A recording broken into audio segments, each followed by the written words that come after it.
Welcome, everyone. We're so glad you're joining us today on our first Get Ready for Children's Mental Health Week webinar. Saying first because we think that we've done such good work on this year, we may be adopting this approach again in the future. But we're glad that you're with us, that you're thinking about Mental Health Month coming up in May, with Children's Mental Health Week being May 7th to the 13th. And we've got just a boatload of information to share with you, ideas about how you can celebrate this week during the month of May. And we are also going to be recording this webinar, so as we go through it, you will know that you'll have a chance to have access to everything that we're presenting after today. But this year, Children's Mental Health Week comes also in the middle of what Governor Evers has declared the Year of Mental Health. So with his declaration of mental health being so important that it should be declared a year of mental health for us, we want to be sure that we are activating everything we can in terms of children's mental health activities that we can do during the month, and how we can move from awareness to acceptance to action, which you will hear more about in a minute.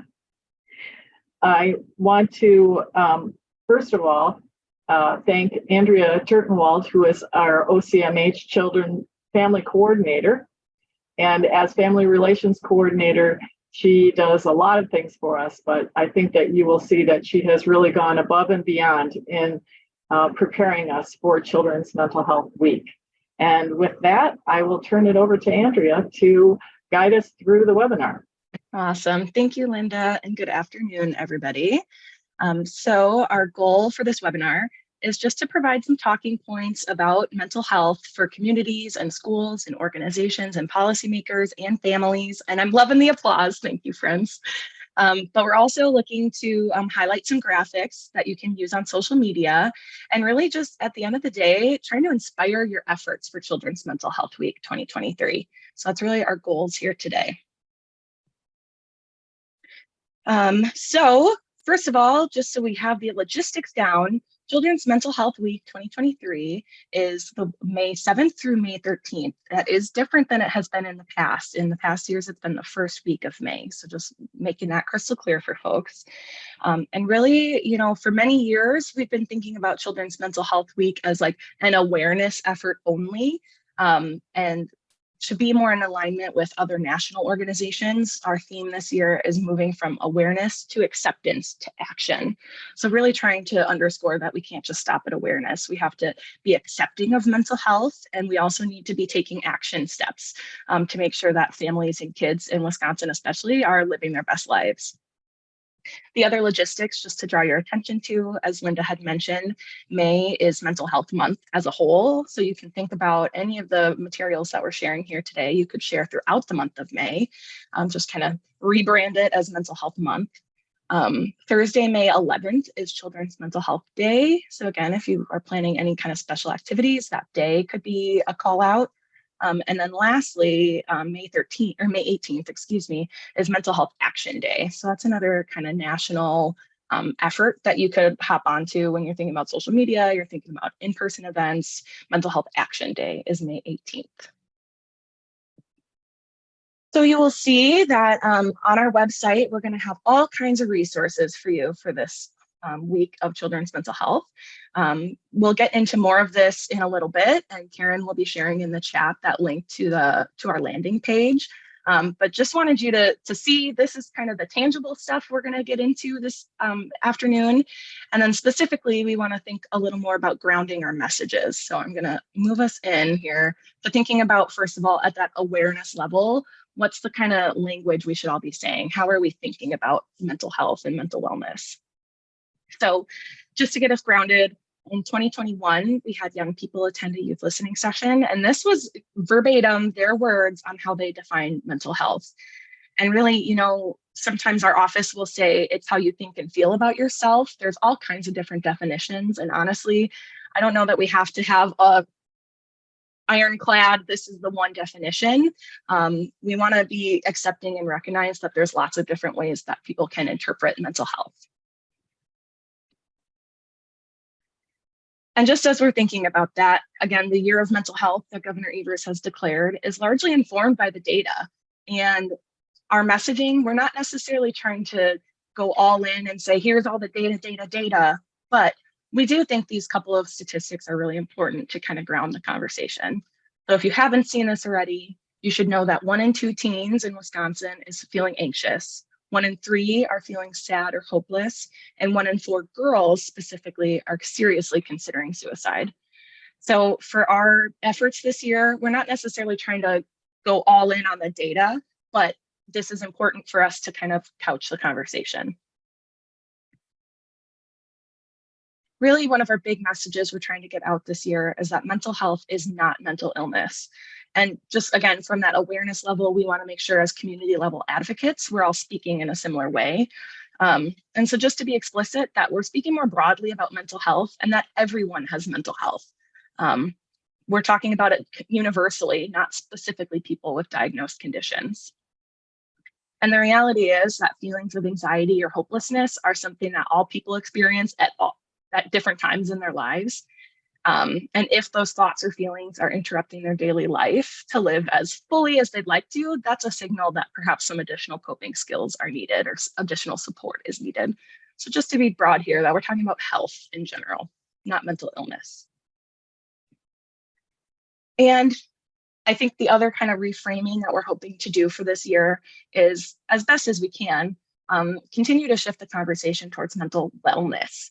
Actually, just yesterday, I was reviewing some feedback from 81 young people, high schoolers from across the state, and we asked what sort of language did they find overused in the mental health world. And they said the words mental health are sometimes off-putting and like overused. And so taking their cue from that, we're going to try to broaden it a little more to be thinking about wellness as a whole.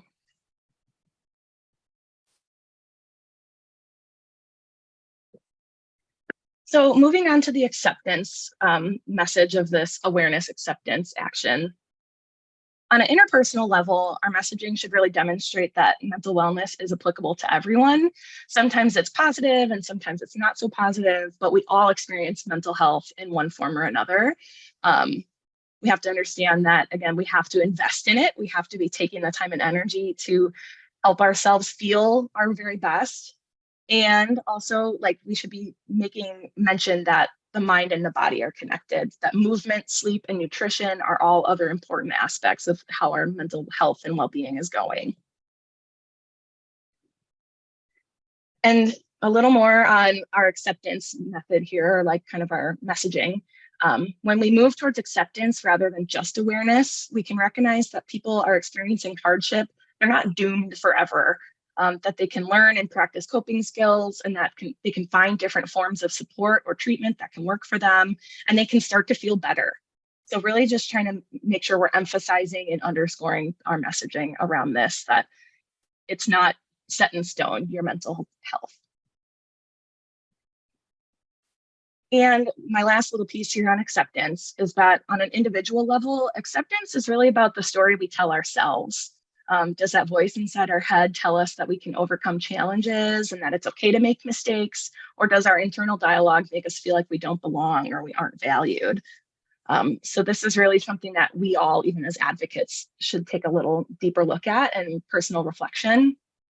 The other piece to add here is that data around stigma elimination really does tell us that getting to know someone with mental health needs is more successful at reducing stigma than education alone. So again, just if we talk about mental health, it's not the same as that relational experience to reduce stigma. So that tells us that as advocates, we need to be more open in our relationships to demonstrate those hardships that we're facing and what we're doing to, again, celebrate our health and make sure that we're staying resilient each and every day. Okay, so hopefully what I've told you so far, you're like, yep, I'm with you. I'm feeling these messages. I can get behind this. And now we want to move into that action portion of really providing some insight of like what you could do over the course of the week or even the month if you want to expand that thinking from the individual level, the interpersonal level, and also the institutional organizational level.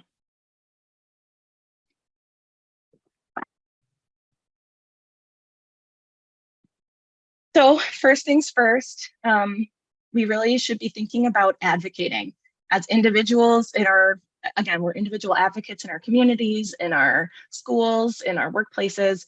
What we really need to be doing is writing to our legislators and telling them that ongoing sustainable funding for children's mental health matters to us. I know that our political climate can sometimes feel daunting and frustrating, but the reality is that the mental health for kids and families in Wisconsin is going to need that sustainable funding to really make a difference. And so we already have some language on our website that you can now easily copy and paste into an email, or if you want to get fancy, you could call and leave a message. It's up to you if you'd like to personalize it or just kind of stick to the message that we've created. But I really can't say enough the idea that we need to advocate and we need to call our legislators and tell them that these matter to us. You'll also see that we have a children's mental health list, a budget priority list. And so essentially the main pieces that we'll be addressing or underscoring is that the access to mental health services, there's a couple pieces of the budget that relate to that. There's a couple pieces that discuss supporting the continuum of care. And lastly, just robustly supporting youth voice at the state level. So even as advocates, I could do better. I'm assuming you could do better of making sure that we're contacting our legislators and letting them know that this issue matters to us. Next, it could be easy to breeze this over, but tending to your own wellness is really another important recommendation that we're making for this week of children's mental health. If you're anything like me, you're probably all in on your work. You work incredibly hard to support families and the systems change that we are all a part of. And at the end of the day, you could probably benefit from tending from your own wellness too. There's lots of research showing that time outdoors could be beneficial. You could also go to the traditional recommendation, like take a bubble bath. Or you could just keep it simple and think about your sleep routine and your screen time and where are you putting your time and energy. So we really recommend tending to your wellness this year and having that be part of the messaging that we're putting out to everyone. Another individual action, so something everyone could do, is exploring this topic a little more of mental wellness. Finding a book or listening to a podcast or finding an article that might be around well-being or social connectedness or wellness that you think might strike your fancy, something you want to share on social media. And also learning about and supporting those organizations in your community who are also doing the mental health work or the supporting wellness of the families in your area. Learn about them, support them, see how you can help them out. And again, this is for you all as advocates, but also these are the messages we want to share with our general community this year. As a last individual action, we just are thinking about continuing the conversation. So again, I mentioned sharing a graphic or an article on social media. There's all kinds of great graphics on our social media page for Children's Mental Health Week 2023. And I do not take the credit. Mental Health Action Network is a great source where they've made all these GIFs that you're seeing here today. So we have some proposed language that you can just copy and paste, or you can make your own. You can look at that Mental Health Action Network website and pick your own GIFs if you're into that. There's over 100 to choose from. But really that idea of connecting on social media, speaking about your personal connection to mental health, as I was saying before, stigma reduction is really about meeting and knowing and talking with other people who have struggled with mental health. So the more that you feel comfortable and vulnerable with sharing your trials and tribulations, the better that is for our movement on mental health. And lastly, we have some great little features to either change your Zoom background or add to your email signature, just to start the conversation around children's mental health this year.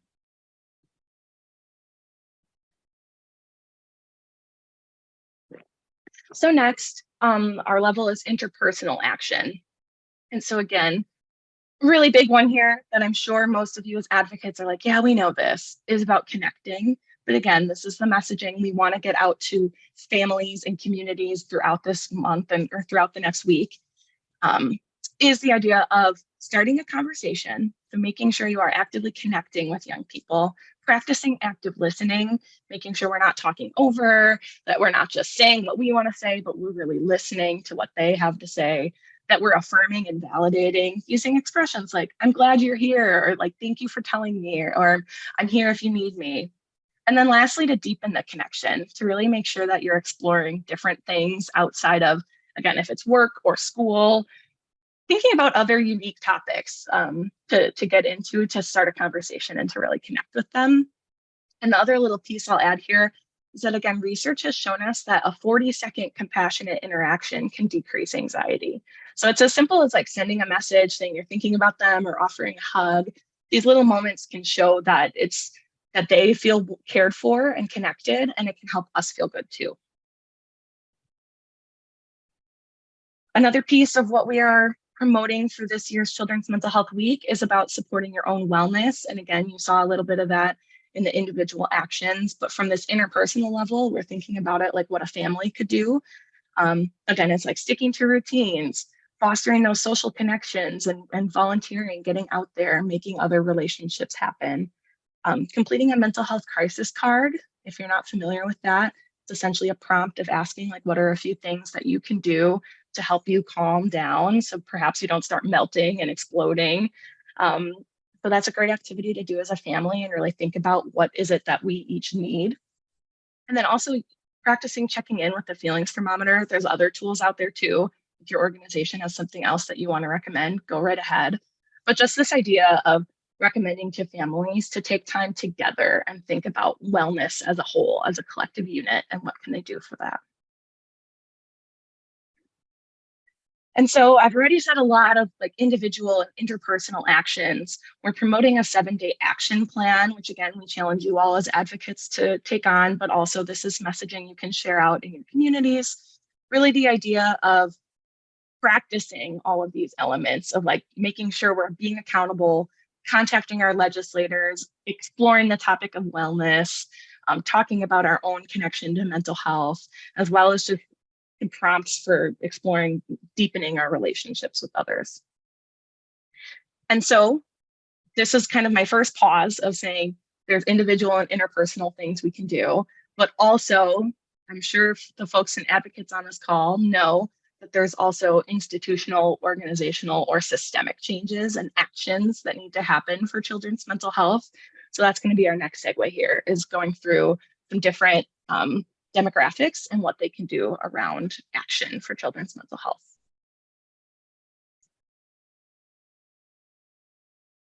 So first, action in communities. And again, so this can be for if you're a local advocate or a parent, just some kind of specific recommendations of what you can do around mental health. The first is finding the data of how the youth in your area are doing. I know that sometimes the youth risk behavior survey results aren't always widely available by like school district or area. On the Department of Public Instruction website, you can find county level data for 53 Wisconsin counties. So hopefully that can be a resource for you if you're trying to see how the young people in your area are doing. And you can also be an advocate to make sure that the youth risk behavior survey is continued to be taken in your school district. That's a really important step to make sure that we have that level of data so we can really say how Wisconsin kids are doing. Next, the University of Wisconsin Division of Extension is offering free virtual trainings for the youth mental health first aid training. It's particularly for rural communities, so I will make that little addendum, but this is a multiple-hour workshop that can prepare adults to support young people who are experiencing some acute distress. And I know there's at least one person on this call who has experienced that training and was able to use it like literally the next day. And so there's something really powerful about this kind of youth mental health first aid training. And so I'd highly recommend seeking that out for your communities, whether it's through the Division of Extension or through a different outlet. Light It Up Green is an awareness activity that you can check out. It's sort of a model that's happening across the nation where they're just lighting up prominent buildings in different communities and they're lighting them up with green light bulbs. It's another way to sort of start the conversation and get some interest there. So you can see if your community has something that could turn green for the week of children's mental health. Another suggestion is fundraising for those local wellness organizations. Again, those are some of the folks who are on the ground supporting young people, supporting families, and I'm certain that they could use your help. So that's another suggestion that we have for advocates and for communities in general, is to look up and support those wellness organizations. And then my last suggestion here is thinking about promoting 988. Again, this is still a fairly new tool or resource, and the Wisconsin Department of Health Services has a newer kind of advertising option here. So this is one image portrayed on the slide, but you can find many more. And also what I've hyperlinked here is to the SAMHSA website that you can like order stickers for free and help distribute those in your community. So there's still a fair amount of advertising and promoting that can be done around 988. And I want to remind us that this list is not at all exhaustive, really just ideas. So I'm certain there's many more things that could be done in communities. From the school level, we do have a fairly significant list, and I'll say that to mean you can also be thinking about, as advocates for your child's school or for the area you live in, what sort of items might you want to advocate for? Number one, incorporating social emotional learning, mental health literacy, and stigma reduction into the classes or youth programming. There's a specific mental health literacy unit and also stigma reduction units that are provided from the Department of Public Instruction, which are linked here. We're also really trying to advertise and make known that universal mental health screening should be something done within school settings. We know that young people don't receive treatment as early as the needs start to emerge. A recent number that we had heard is like 11 years from when the issue starts to first come up for young people to when they receive treatment. So we know that universal screening can help to kind of bridge that gap.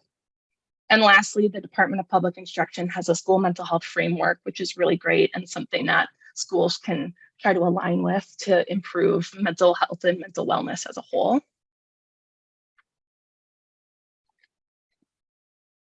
A few more steps here. First, we've heard a lot from young people that they want to talk about their feelings. They want to talk about what's going on, but they don't always have space and time for those exchanges and interactions. So as best as schools can make more space for teachers to have those conversations and to shift some responsibilities so that school counselors are more available, we're hearing that from young people that could be very helpful. We also just want to underscore that schools can continue to foster a supportive adult connections with each student.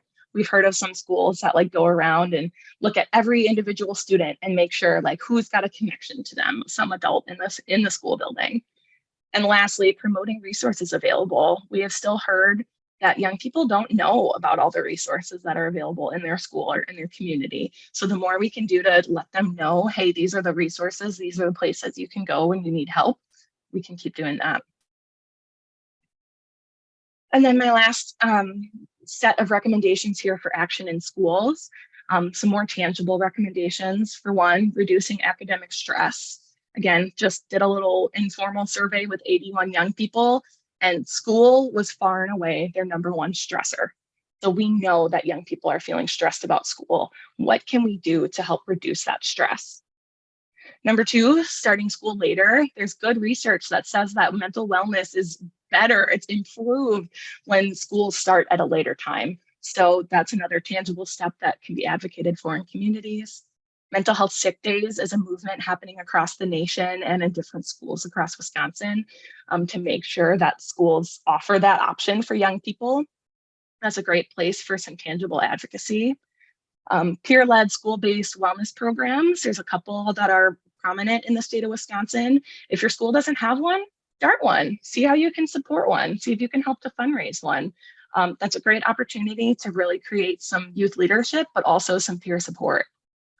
And then, of course, it wouldn't be our office if we didn't say authentically engaging young people and following their lead on their suggestions. So that's something schools can do, but again, that's broader than schools, that's communities, that's workplaces as well.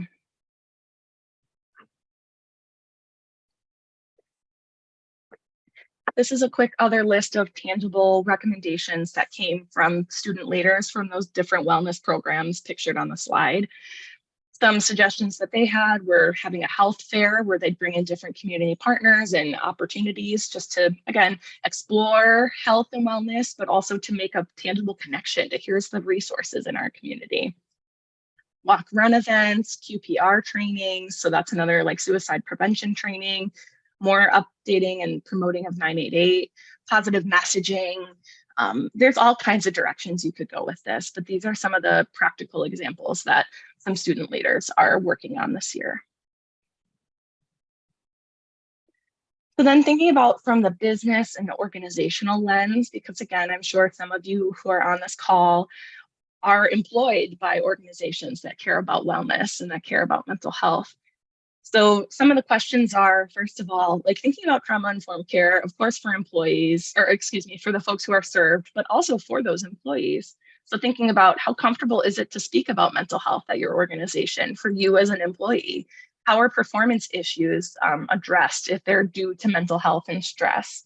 And can individuals really be embraced for who they are in their workplace? These are questions and reflections that we hope you take more seriously in the week of children's mental health and be thinking about it for your own day-to-day in and out organization. Some other tangible examples are establishing or expanding employee assistant programs, offering mental health sick days. Again, just like for schools, employees could use that too. We all know that mental health doesn't stop when you're 18. And of course, hosting a wellness fair, the same idea that like when adults and parents and community members know about what resources are out there, that can trickle down so that they can connect their families and their kids with the young people in their life to those resources. And one more tangible suggestion slide here for businesses and organizations. We encourage you to keep speaking with clients or the people you serve about mental wellness. So we do have some presentations that you can access on our website to share about data and also to share this presentation that we're sharing today, just to, again, stimulate the conversation and consider what kind of action steps can we be taking. We recommend you starting a relationship with a nearby youth organization as another organization or business and see how you might be able to partner and how can you provide mentorship maybe or fundraising? How can you support that work that's happening? Volunteering is a really meaningful way to help others and it helps those who are volunteering feel good about themselves. It's also a great environment to foster deeper relationships. So we really recommend coordinating events for staff to volunteer while being paid as a team building activity. It's a really great way to think about wellness. We also recommend that organizations can demonstrate robust acceptance of mental health and wellness by hiring peer specialists. Those individuals who've navigated systems of care for their family have a wealth of lived experience to contribute to the professional field. And lastly, we definitely recommend sharing about the idea of Children's Mental Health Week. We have a press release that's printed and ready for you to edit and submit to different media stations in your area, or you could take it on yourself to write a letter to the editor for one of your favorite newspapers or websites.